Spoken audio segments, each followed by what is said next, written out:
We now have a Prime Minister who wowed an audience of sycophants by admitting to trying cocaine while at university. Have you snorted cocaine? I tried to, but You've tried to snort cocaine? unsuccessfully a long time ago. What? I don't want to get any trouble. Were you using a vacuum cleaner? Were you using a vacuum cleaner? No, I sneezed. Right. So here's the thing. I want to be briefed on whether we should be worried that so many of our top politicians have taken illegal drugs. Sophie, you've looked into why we shouldn't be worried, and Adam, I've asked you why we should be worried about politicians taking drugs. Sophie, please go first. Right, so I found out that 35% of UK citizens have admitted to taking drugs, and that's not including, let's be honest, at least 20% of people that are lying about it. So that bumps us up to at least over half the population. Now, this brings me to the conclusion that this is probably one of the most relatable things these Etonian twats have actually done. You were talking backstage and you said you have some personal experience Yes, I do, yes. I mean, my mum, bless her cottons, is actually a drug addict. But don't worry, she's not threatening with it. She looks very much like Iggy Pop does now. If Iggy Pop could only shop on Bury Market, so she's... But I tell you what, my mum is one of the most determined, focused people I know. I once saw my mother ride a child's bicycle for 6 miles just so she could sell it at the end and buy some crack cocaine. I'm sorry, but that's commitment, is it not? But are you saying your mum should work for the government? Well, to be honest, she'd be very good. She wouldn't have had any of this Brexit nonsense because she's got no teeth, pink hair and a broad Bolton accent. Brussels, if she went, they'd go, just give her everything. They'd be terrified.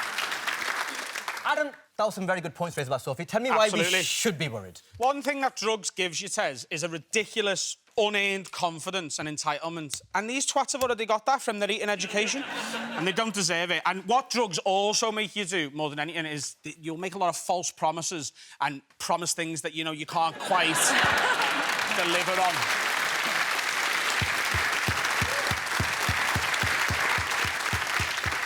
We've got to address their class, sex and race here and compare with how their admissions were dealt with and compare it with how Dion Abbott was dealt with when she had a little cheeky mojito on the train. Remember that? Yeah, I do remember that. So she's a black working-class woman. These are white, upper-class twats. And the difference between those two things, like...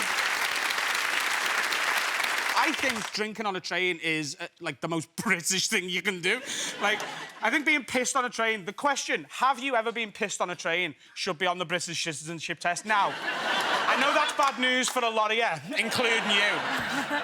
But we can't please everyone, mate, you know what I mean? Okay, yeah. And also, you know, I'm really not worried, you know, about Boris having taken drugs then. I'm just worried that he's an arsehole now. OK, well, some very, very good points. Give a round of applause to Sophie and Adam.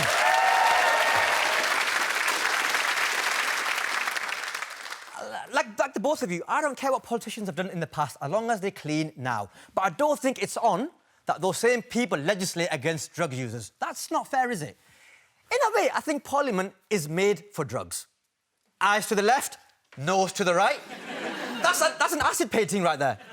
And also, the guy who has to, like, I don't know his name, but the guy who has to referee the House of Commons, he's always shouting, order, order, as if he's run out of his drugs, you know what I mean? Why don't we give all of them drugs? But, like, performance-enhancing drugs? I'm talking proper Lance Armstrong shit. They get so much more done in a shorter space of time. Give Corbyn some steroids. Then watch him strut around the house in lycra, muscles popping, headbutting Tom Watson, screaming at people to make more jam. Jeremy Corbyn would make a wicked drug dealer. He'd grow his own in his allotment. He wouldn't get stopped and searched because white privilege. And he'd distribute them to the many, not the few.